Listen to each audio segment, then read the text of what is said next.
Hey everyone, welcome back to 1 Minute IT Shot. In today's quick video, I'll show you how to share an item on Amazon right from your PC in 2025. If this helps you out, don't forget to like, subscribe, and hit that bell icon for more fast tech tips. All right, let's get started. First, head to Amazon.com and find that perfect item.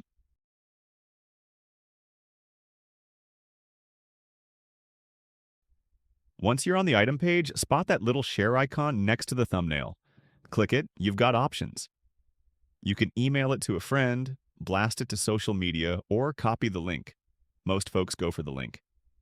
Hit Copy Link. Paste it somewhere like an email and check it out. It's a snappy short link, not some crazy 30,000 character monster. This works the same way on the mobile app if you're on the go, but on PC it's just as smooth. Paste it into a message and you're golden.